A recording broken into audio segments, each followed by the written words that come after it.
WhatsApp, YouTube, სალამი ყველას, ვინც უყურებს ამ ვიდეოს.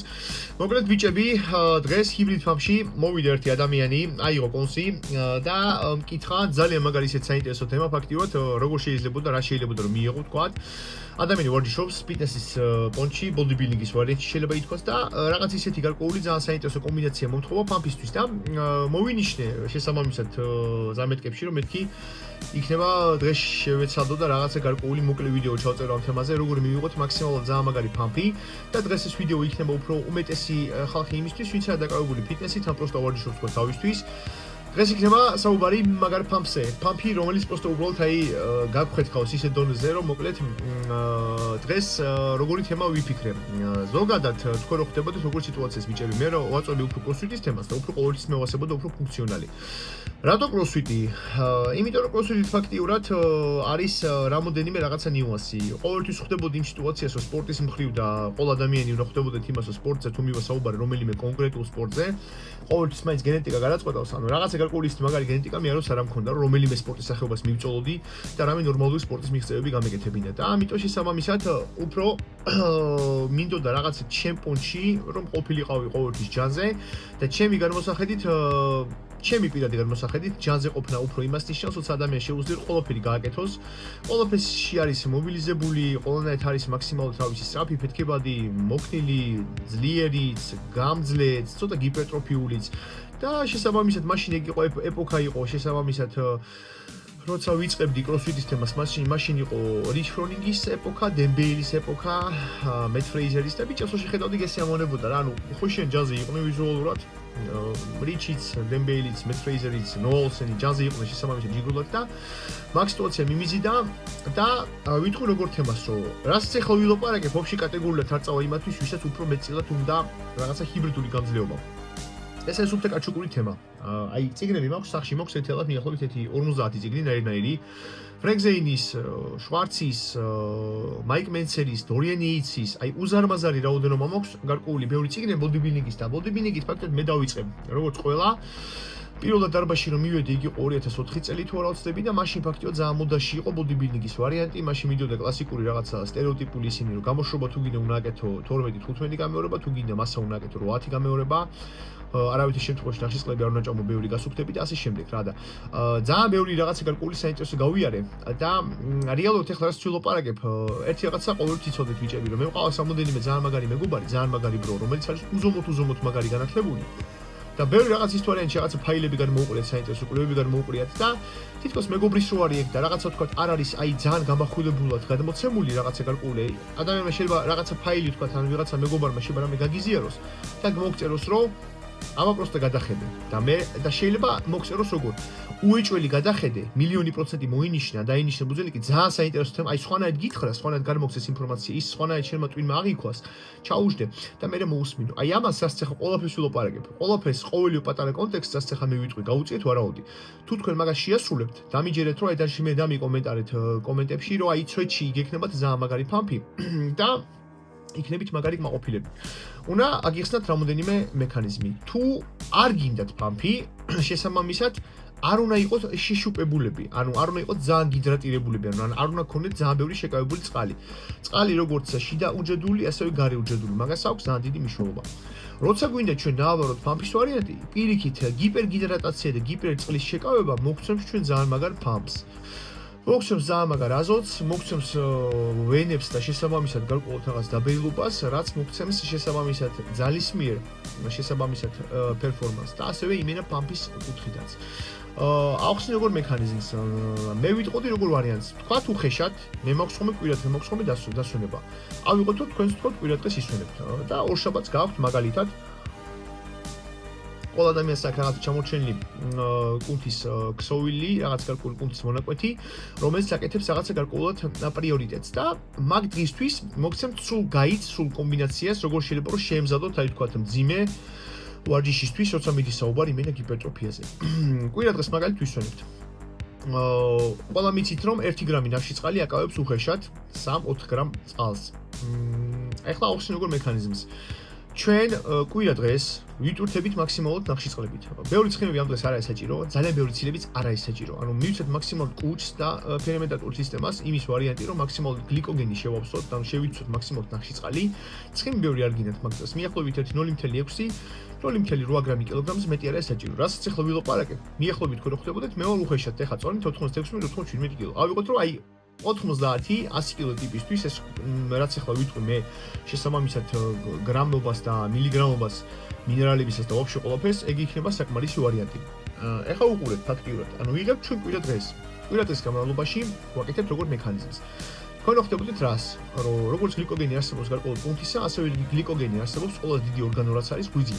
ღვიძლს აქ აი პროსტა აი მეგა ძალიან ბევრი რაღაც გარკვეული ფუნქციები და თქვენ რო ხდებოდეთ ფიზიოლოგიას რომ ორგანიზმს ყოველთვის იმენა ვაფშე პოხუ იქიდია კუნთოვანი მასა არის ზედმეტია ყოველთვის იმით რომ ჟანგბადის მოთხოვნილობა ერთი ენერგოღირებულობა მეორე ანუ ყოველთვის უფრო ორგანიზმი შეესწება რაღაცა გარკვეულად ისეთ ენერგო ბალანსში იყოს რომ შესაბამისად თავი გადაიშვიოს ანუ ყოველთვის რაღაცა გარკვეული დეფიციტები და რაღაცა გარკვეული კუნთები არ ევასება ამიტომ ყოველთვის ჯერჯერობით თუ მივა საუბარი გლიკოგენზე და გლიკოგენის შევსებაში ორგანიზმი ყოველთვის გადაიტანს გლიკოგენს მაინც ღვიძლში რა მანდაგო ყოველთვის მარაგი ამიტომ გავაკეთოთ როგორი ვარიანტი. ღვიძლის გლიკოგენს ავსებს ძალიან მაგრად ფრუქტოზა. ამიტომ უფრო რაციონალური იქნება ის თუ ვარიანტი, რომ თქვა დღის განმავლობაში თუ ჭამთ მიახლოებით 3-ჯერ, ან შესაძლებელია დაჟე 4-ჯერ, ვაკეთებთ როგორ? დღის პირველ ნახევარში უფრო ვაქსოვებთ უფრო თქვა ხილს, ანუ ვიღვიძებთ დილით უხეშად და გვაქვს რაღაცა თქვა გარკვეულად რა ვიცი, მაგალითად აი მე უბერავ ხოლმე ყოველთვის მანიფაბასორი ძახი, მანიფაბას და პურს ჭამ ხოლმე. კრიმბუფ ვიტქვია მაგას. შეგვიძლია თქვა ჭამოთ ეგ და დავაყოლოთ მაგას მაგალითად რამე მჟავე ვარიანტი რაღაცა თქვა ხილი რომელიც შეეხმარება პახოვდო კუჭის თქვა რაღაცა გარკვეულ მონელების ვარიანტსაც თან თავარი შინაარს ის აგიხსენთ რომ ფრუქტოზა რომ მივიღოთ თქვა პირველ ორ კვებაში იქნება ნორმალური რაციონალური რომ ფრუქტოზა წავა უფრო ღვიძლის გლიკოგენში და შესაბამისად უკვე თქვა რაც დარჩება თქვა კრახმალი ის წავა უფრო მეტწილად უფრო კუნთის გლიკოგენში თავარი ნიუანსი ესე იგი თუ ვიტვირთებით ნახშირწყლებით იქნება საკმარისი როგორი პონტი. თუ გვინდა აი ძალიან გიპერგიდრატაცია, შესაძლებელია რომ იყოს მიახლოებით ნახშირწყალი დაჟე 1.5-6-დან აი 10 გრამზე თუ მივა საუბარი, просто მეორე დღეს იგვიძებ იმენა აი ძალიან აი რაღაცნაირად, короче, იმენა რაღაცა მუტანტივით, რომ აი შებერილი, ანუ კუნთის ფრივ გულსხმ შებერილი, დაბერილი, დაფამფული, აი თავიდანვე ის ვარიანტი რა და რადგან აი რო არ დაადგეს კუჭს ძალიან დიდი ნაგურსკა, ვიტყოდი ალბათ იდეალური იქნება 6-დან 8 გრამამდე კილოგრამზე. ანუ თუ ადამიანი უხეშად არის თქვა 100 კილო, 1.6-700 გრამი, აი ეს არის საკმარისი ბიჭები იმისთვის, რომ მეორე დღეს თქონდეს ნორმალური ფამფი. ნახშირწყლებს ვანაწილებთ აი უხეშად თქვა. ერთნაირად, ერთ მიღებაზე მიახლოებით 100-120-დან მიახლოებით 150 გრამამდე. შეგვიძლია გავაკეთოთ როგორი პონტი თქვა. დაჟე შესაძლებელია რომ ყოველი ჭამის შემდეგ დავაყოლოთ 1 წელი ზეფირი რა. არაფერი მაგით ცუდი არ მოხდება. ეგ რაოდენობა უნდა ჭამოთ ნახშირწყალი. მინიმალური ვიტყოდეთ 500-600 გრამი გვინდა ნახშირწყალი დღის განმავლობაში. განაწილებული. მაგ დღეს როგორც თქვი რომ მაქსიმალურად რომ არც დავნაყრდეთ ძალიან და კუჭნაწლავის სისტემა ფაქტიურად გააკეთოს თავის საქმე უფრო სწორად გლიკოგენის კუთხით. ცხიმებს ჭამთ მიახლოებით გამოდის 1.55-60 გრამი ვიკმაროთ და ცილებიც მიახლოებით იქნება ოპტიმალური ალბათ 1.8-2 გრამი მაქსიმუმი და დაჟე 1.7 1.8 გვეყოფა 180 გრამი ცილა გვეყოფა. ეგ არის ჩარტვისთვის ფაზა. ეხლა უყურეთ მეორე ნიუანსი. თუ მიდის საუბარი იმენა ფამფზე, ძალიან დიდი მნიშვნელობა აქვს ფაქტიურად სოდიუმს და პოტასიუმს. ვიტყოდი რომ ესეთ კომბინაცია, თქვა ნახშირწყალზე, ეუხეშად 500-600 გრამ ნახშირწყალზე იქნება საკმარისი და ალბათ ოპტიმალური მიახლოებით 8-10 გრამი მარილი რა დღის განმავლობაში. 8-10 გრამი ეგ უნდა დაითვალოს ფაქტიურად. 8 გრამს გულისხმობს საერთო მარილს, ანუ არა მარტო ფრუქტას, იმიტომ ყოველი პროდუქტში რაღაცაში თიქაც არის გარკვეულად მარილი. ანუ შეიძლება თქვა პროდუქტებში რაც ახლა ჩამოვთვალე არის მიახლოებით 5-6 გრამი და კიდე დამატებით მიახლოებით 60 გრამ არის კიდე ვამატებით. მომდევნო ნიუანსი, საერთოდ ყველაზე იდეალური პროპორცია თუ მივა საუბარი გარკვეულად იმენა პოტასიუმზე და გარკვეულად სოდიუმზე, რადგან ეგენი მეგობრობი ჯიგულად მაგნეზიუმსაც, კალციუმსაც ყოველთვის მნიშვნელობა აქვს ბაზარზე, მაგრამ იმენა მაგ პროპორციას აქვს დიდი მნიშვნელობა. ვიტყოდი რომ 1:1-ზე, ან თქვათ აი თუ უხეშად თქვათ გვაქვს, მაგალითად დღის განმავლობაში თქვათ აი სოდიუმი თუ გვაქვს უხეშად მიახლოებით 5-6 გრამი უხეშად. ჩვენ უნდა გქონდეს მიახლოებით 4-5 გრამი პოტასიუმი ცვეთში. ეგ არის პირველი კანონი. მეორე კანონი, ვიტვირთებით იმ დღეს კიდე ბლომად კრეატინით. კრეატინი აი მე ვლაპარაკობ ახლა ვიბაზრებ ისეთ მაქსიმალურად პრიმიტიულ თემებზე, რაც აი ხელმისაწვდომი არის ფაქტობრივად ყოველასთვის რა. აი ძალიან ეგზოტიკას არ დავიწყებ ახლა ბამებს და რაღაცებს ისეთ თემების ახსნას. კრეატინი 1-20 გრამი ვაფშე მინდა easy, მაგალითად ყოველ ჭამას ან ჭამის შემდეგ 5-6 გრამი ყოველი ჭამის შემდეგ. ეგ იქნება ყოველს ნორმალური პონტი. უეჭველი ვიტყოდი კიდე როგორ თემას ფაქტიურად. დღის მეორე ნახევარში ვთქვა. სიალისი მიახლოებით ალბათ ვიტყოდი დოზირება ის საკმარის იქნება დაჟე 5 უხეშად 5-10 მილიგრამი იქნება ყოველს ოპტიმალური ვარიანტი. უბრალოდ სიალის პახოვდო ესე იგი წინა დღესაც და დღის განმავლობაში პახოვდო უბრალოდ კრეატინს. ეგ იქნება ყველაზე ოპტიმალური ვარიანტი. ყველაზე კიდე ნაღდი, რაც შეგვიძლია რომ გავაკეთოთ, რომ რადგან ნახშირწყლები გვაქვს დღის განმავლობაში ბევრი, რომ ისეთ ვარიანტში ჩავიტვირთოთ ნორმალურად. დავითრიოთ საფთიაქო უბრალო ჩვეულებრივი ფერმენტები, რომელსაც ქვია სახელი გინას ფესტალი, აი ესეთი ბლისტერი არის, აი გვაფში კაპიკები ყის რა. 1-2 ბურბალი ვთქვათ ყოველი ჭამის წინ მიახლოებით 3-5 წუთით ადრე, ჩავარდეს კუჩი, შევიდეს მჟავაში კონტაქტთან, ცოტა გაიხსნას. დავაყოლოთ ეგ ვარიანტი. ეგ უეჭველი დაეხმარება კუჭაწავის სისტემას, იმიტომ რომ ხვდებოდეთ რომ ყველაფერი გინდა გლიკოგენი და რაც გვინდა ვაფშე რავი, ყოველნაირი მიკრო მაკრონუტრიენტი კუჭში არის რა და რაღაცა ვარიანტში ხანდახან ხომ მიშველება. ვაფშე არანაირი პრობლემა და არანაირი თქო ნეგატივს არ მოგიტანთ, აი 99% შემთხვევაში რა. ანუ წინა დღეს ფაქტიურად კრეატინი 20 გრამი, ნახშირწყალი 500-600 გრამი, მარილი როგორც თქვი მიახლოებით 8-10 გრამი, პოტასიუმი მიახლოებით მაგ რაოდენობა მარილიზე ალბათ ვიტყოდი 3-4 გრამი. შეგიძლიათ პოტასიუმი თუ არა გაქვთ თქვა თან კაფსულები ან ფხვნილი არ გაქვთ ბიჭები. იცოდეთ როგორი ნიუანსი. ერთ ფაქტიურად 100 გრამ კარტოფილში არის მიახლოებით 400 მილიგრამი პოტასიუმი. ბანანში 100 გრამში თუ 200-300, ისპანახში არის კი ნორმალურად არის სპინეჩს რო ეძახიან, აი ის რო იყო პაპაი რო იყო მაჯები თუ იყო ჯანზე ის უბერავდა ხომ ისპანახს და მაგით იყო ჯანზე ეგ რო თქვა დავამატოთ ხომ დღის განმავლობაში კიდე ეგეც მოგცემ შესაბამისად ჩვენ პოტასიუმს ნუ გავუკეთებთ იგნორს ძალიან საჭირო მინერალი არის რომელიც ჯიგრულად აკავებს აი წყალს იმინე კუნთებში და შესაბამისად ესე იგი ჩავიტვირთეთ ცოტა სიალისით სიალის აქვს პროლონგირებული მოქმედება ანუ ბევრს გონია რომ რახა სიალის უბერავს სიო ბოზიში მიეჩუვა კაროშე სიალის და სიალისის გარეშე სექსი ვეღარ იქნება ეგ არის ძალიან მაგარი სტერეოტიპი რა თუ მივასაუბარი თქვა რაღაცა გარკვეული ისეთ ნივთიერებებზე რომლებიც იმინა თქვა აფართოებენ სისხლის მიმოქცევას უფრო თქვა აი ქვედა ნაწილში თქვა რასაც ქვია რა იქ ჩვენ ბროლოსთან მოკლედ მანდ უფრო არის უფრო კონტაქტში უფრო ვიაგრა ტადალოფილი აკეთებს საერთო სისხლის მიმოქცევას ეგ არის განსხვავებული ზოგადად რომ კაჩუკურ თემაში ყოველთვის უფრო სიალის იქნება პრიორიტეტში ვიდრე კლასიკური ვიაგრა მაგრამ დაჟე ვიაგრასაც დაჟე პროფესიონალ ბოდიბილდერები იციან დაჟე ეგენი ზოგიერთები ხანდახან ვარჯიშის წინ უბერავენ მაგას და ყველაფერი მაინც არის ძალიან ინდივიდუალური რა ამიტომ სიალის უფრო პროლონგირებული მოქმედება რო აქვს შინაარსი არის კიდევ 5-10 მილიგრამი წინა დღესაც კვირას მაგალითად შუღოთს დაუბეროთ კრეატინზე ვთქვი ნახშირწყლებზე ვთქვი მინერალებზე ვთქვი ეგ არის დანარჩენი უკვე ფაქტობრივად კლასიკა რა ვისაც ძილისთვის რა გისწორდება თავისი გლიცინი ზოგს მელატონინი უსწორდება ზოგს ელთიანი დიდი რაოდენობა ზოგს დიდი რაოდენობა მაგნეზიუმი მაგას უბერავთ ხოშიანთ ბიჭები ვიძინებთ და ეხლა მთავარი მეორე დღე მე მაგალითად აუხსნი როგორ სიტუაციას თუ თქვა თქვენ ორი ჭამა გაქვთ იგივე შეგიძლიათ გააკეთოთ ორჯერ თუ თქვა მე მაგალითად ერთხელ ჭამ მივიდივარ ხოლმე თელი დღე ფაქტობრივად ვარ დარბაში და ვაკეთებ როგორ სიტუაციას როგორ პონს მეგირჩევდით თუ აი ხართ უხეშად 100 კილო 120 გრამი ნახშირწყალი, საიდანაც პროცენტულობით 1-20% შეიძლება რომ იყოს დაჟე რაღაცა სწრაფი. ანუ მაგალითად რო ავიღოთ თქვათ მანიფაფა, ავიღოთ თქვათ პური იმიტომ მევასება რომ შიგوي ფაქტობრივად მარილის არის დამატებით უკვე და ჯიგრულად გვავსებს. ეს თვარიანი შეიძლება ითქვას გლიკოგენით, ანუ წყლით ნორმალურად. შეგიძლიათ დაუბეროთ პური შეგიძლიათ დაუბეროთ თქვათ მანიფაფა, შეგიძლიათ დაუბეროთ ვაფშე ადვილად შედის ფაქტიურად ბრინჯის ხლებცები, просто ბრინჯის ხლებცებში მარილი არის ზედარებით ნაკლები, მე მგონი არის მიახლოებით 9 გრამი 100 გრამზე რა.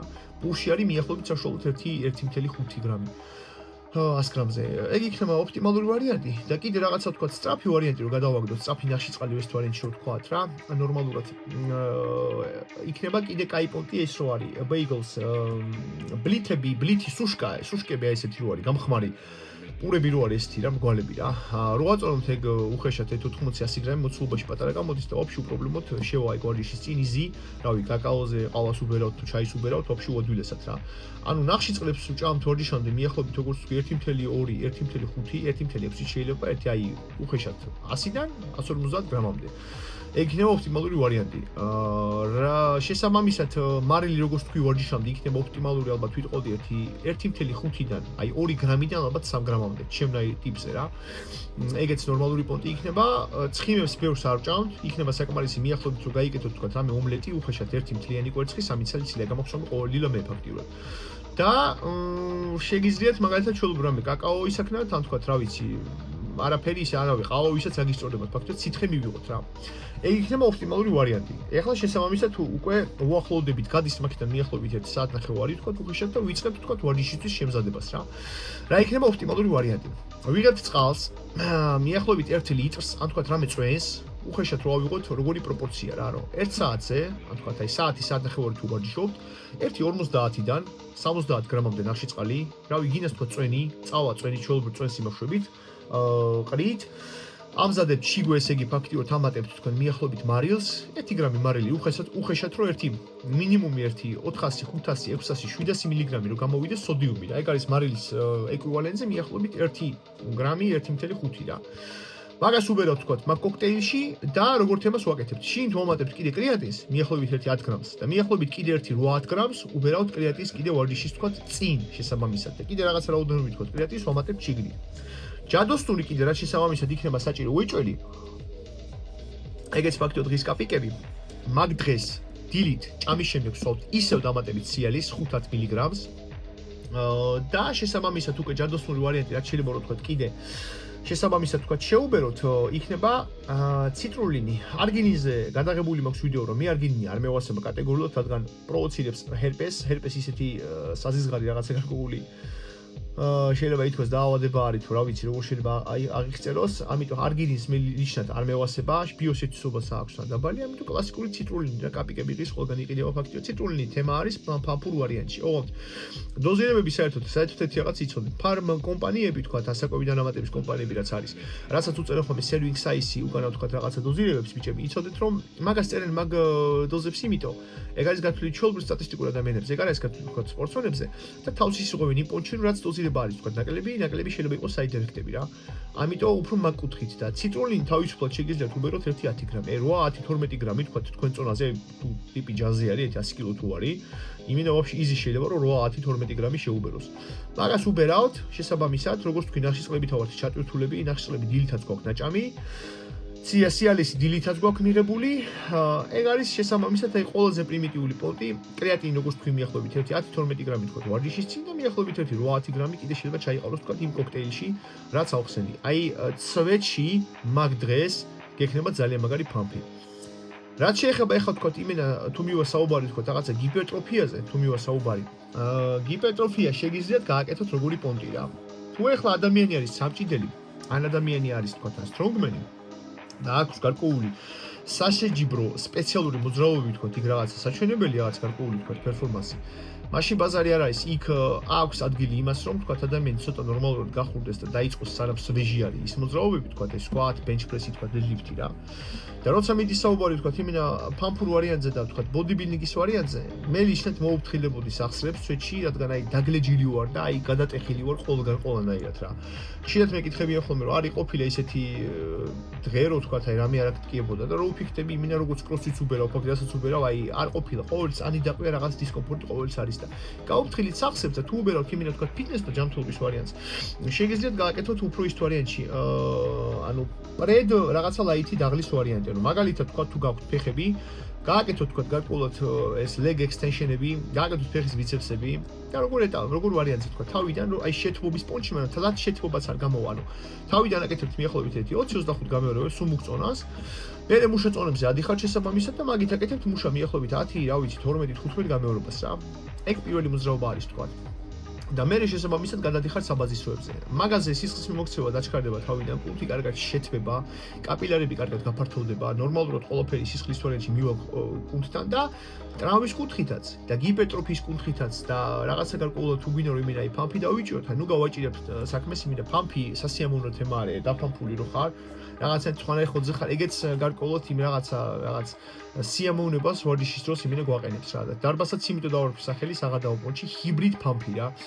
ვინდას მეგობრები იქ ვიყავით გავიჩნდეთ და ერთმა მეგობარმა დაახეთქა რომ ყველაზე მეტად კაროშე იმენა აი რომ გავიგებ იქ დარბაზში რომ ვიღაცა შემოვიდა იკითხავს კაროჩი ხო არის ხალხი ჩვეულებრივი ხა ზოგი ჩვეულებრივ პროსტა მორდის პირველად და თუ იკითხებს კაროჩი იმენა რომ აი სარვენი ბილიკი უნდა კაროჩი უნდა გავწიალდი უკვე გამარჯობა აღარ მოუთხრა და ხელი გაუწოდე ჩემს მაგაც იმ პონჩი რომ რეალურად როცა მიდის საუბარი იმენა ნორმალურად თქვა გიპერტროფიაზე და ნორმალურად თქვა თან აი კაცო ჯანზე იყოს სარვენი ბილიკი უთქვი ხვდებით რომ არაფერი გასაკუთრებული არ არის სირბილის საერთოდ არ არის კაი იმათვის ვისაც თქვა ჭარბი წონა აქვს მუხლების პონჩი და რაღაცა. სიბილი აი ვაფშე ისეთი პონტი, просто პონტი რო არის რა, კინოში რო აქვს ნანახი რო უბრალოდ რაღაცა ვიღაცა თქვა. ვიღაცა იქ პერსონაჟი მირბის და რაღაცა. სიბილი მაინც და მაინც ის თვარიანში გინდა კარდიოს კუთხითაც და რაღაცა არ არის ძალიან მაგარი და ძალიანაც ნუ გაფანატებით მაგვარიანზე რა და. ამიტომ ფამფურ თემაში აი ახლა რას თქვა ახლა ვიბაზრე, რას გაგიზიარეთ, იმენა ჩვენში არის ძალიან მაგარი პონტი. შეგიძლიათ რომ სცადოთ რა. ეს ვიდეოც იყოს არქივის ვარიანტში, შესაძლებელია რომ ახლო მომავალში კიდე რაღაცა გარკვეული ისეთი სტერეოტიპები რაც არის კიდე დარჩენილი. მოდიან ხალხი და გაოცებული ვარ უბრალოდ ხალხს როგორი წარმოდგენა აქვს რა აი ფაქტიურად ამ ფიტნეს სისტემაში და რაღაცა გარკვეული ისეთი ჩამორჩენა ჯოჯორო საქართველოში მაინც არის. აი ეს არის ბიჭები ფაქტიურად ეს კომბინაცია რაც არის. სადეთ გაიმეორეთ არაფერს ნახდათ არ გავნებთ. ჯერ ერთი პროსტა ერთ-ერთი ნიუანსი მაინც რაც არის ყოველთვის მაინც ყველაფერი არის ბიჭები ინდივიდუალური ყველაფერი. მე იდეა მოგაწოდეთ დანარჩენი შეიძლება პლუს რაღაცა თქვა 10-15% მეტის სცადოთ რაღაცა 10-15% სცადოთ ჯერ ნაკლები. შეხედოთ თქვენს ინდივიდუალურ რაღაც გარკვეულ რეაქციას და მე შეუბეროთ. ეს კომბინაცია მეცვეთში მადგება. მე როცა უბერავ თქვა რაღაცა CrossFit-ის თემას იქ პირიქით ამაქვს აი ყოველი კლიენტურა ვინც კი მყავს ვინც ფაქტიურად ჩემი ბიჭები ახლა მყავს მიახლოებით 2 CrossFit-ელი 3 MMA-ის მოჭუბარი და 2 მყავს რეგბისტი ბიჭი შესაბამისად. მაგათთან სულ ყოველი მინერალზე მაქვს იმენა სუჩხუბი და ისა მაქვს კამათი მაქვს რომ გათვალეთ რომ მარილს ნახშის წყლებს რაღაცა ზედმეტ რაოდენობას, ზედმეტი წყლის შეკავება სამწუხაროდ განსაკუთრებით ანაერობულ პერფორმანსს გავჭედავს. ანუ იქ გარკვეულად ან სირბილი საათსაც საჭირო, ბევრი სუნთქვა საათსაც საჭირო. აი იქ არის ძალიან დიდი კონტროლი ამ იმენ ამ ყველაფრის რა და ესენი პირიქით არ წაგვადგება და თქვენ გიზიარებთ ვინც ისეთ თემაში რაღაცა კაჩაობს, просто მომივიდა შესაბამისად შეხსენება და ეხა უცებ მოულოდნელად მეთქი YouTube-ისთვის უიჭვნა ჩავწერო თქო რა. ეს არის ბიჭები ფაქტიურად ესეთი ვიდეო ზაფხული ახლოვდება, ვისაც ჭირება დახმარება ნებისმიერ სფეროში, იცის როგორ მომძებნოთ შესაბამისად ონლაინ რა. ნანაჩენი ყველაზე მთავარი ყოველთვის დევიზი რაც არის ბიჭები, ჩემს არხზე არის true biohacking-ი, მინდა რომ მაქსიმალურად ისეთი ინფორმაციები გავაზიარო, რაც კი არის მაქსიმალურად სიახლე, რაც არის ნამდვილი და თქვენ ჩემთან რაღაცა გარკვეულად რა ვიცი, უაზრო რაღაცა არგინინებს, ტრილიუსებს და თევზის კონებს ვერ გაიგებთ. ეგ არის ბიჭები, ყოველს ჯანზე ყოფნა და ყოველს დროებით, ადიოს.